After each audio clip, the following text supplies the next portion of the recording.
Welcome to the Chapter 28 Flipped Classroom. In this flipped classroom, we're going to be talking about the Islamic empires, which are the Ottomans, the Safavids, and the Mughals. And those three empires create a band, basically, across um, across the Mediterranean and then into modern-day Iran and also then into northern India.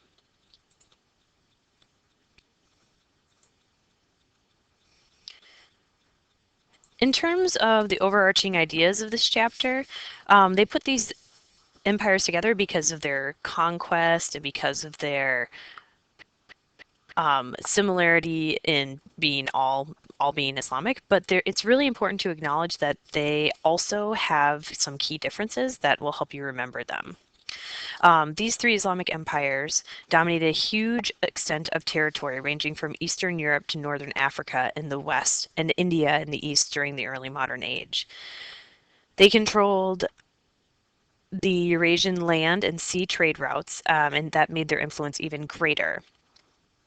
All three dynasties had their roots in the nomadic Turkish-speaking peoples of Central Asia. So we're actually going to be hearing about the Mongols again, just a tiny bit.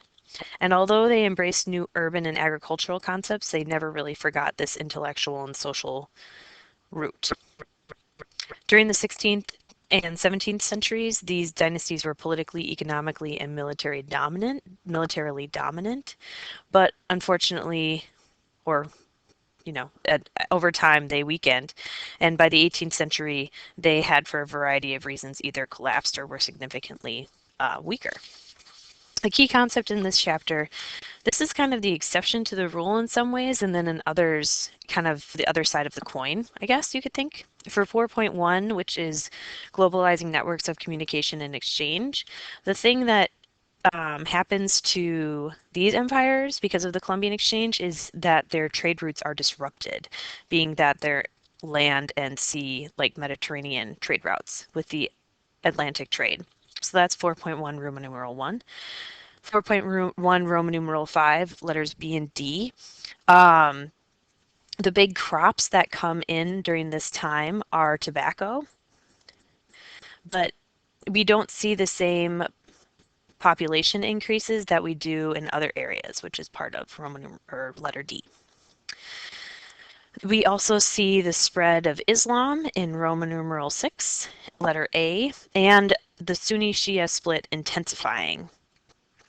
So a little bit like we see today. We also see Sufis becoming more important with Rumi, who is from Turkey. We'll learn about him in class.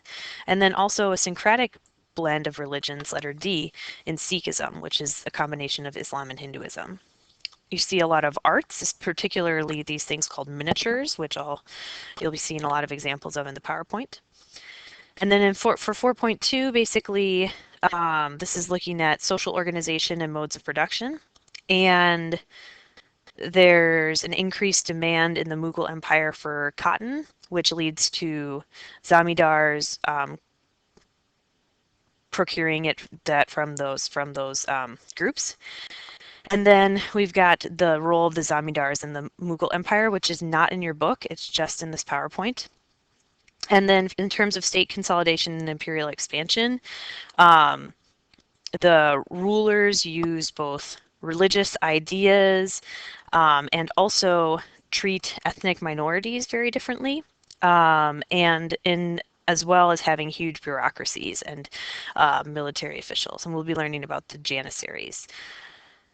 They also expand using gunpowder and cannons. And there's a lot of competition, particularly between the Ottoman Empire and the Safavid Empire, which can kind of be equated to today's modern competition between Iran and Saudi Arabia. So first we'll talk about these commonalities between these empires. All three dynasties had reasonably humble origins as small warrior tribes on the frontier. The Ottomans developed from a small northwestern Turkish tribe under the control of Ottoman Bey, for example. So they were all Turkish or Mongol. And in fact, Mughal is a translation of Mongol. They had incredibly strong imperial leadership where one man controlled a lot of stuff, which could either be very positive or negative depending on that leadership. They had incredibly elaborate bureaucracies and militaries, and their use of gunpowder to in conquest is a commonality as well. They all ruled over multi-ethnic populations and were usually tolerant of those populations. The most homogenous was the Safavid, and the most diverse probably was the Mughal, at least in terms of ruling over a minority. They were all Sunni Muslims. Or, excuse me, no, they weren't. The Ottomans and the Mughals were Sunni Muslims. The Safavids are Shia. They dominated trade, at least for a time, and they have incredible public works, cultural projects, and cities. So those are the commonalities between the empires, and in the next part of the PowerPoint, we're going to go over each of them in more detail.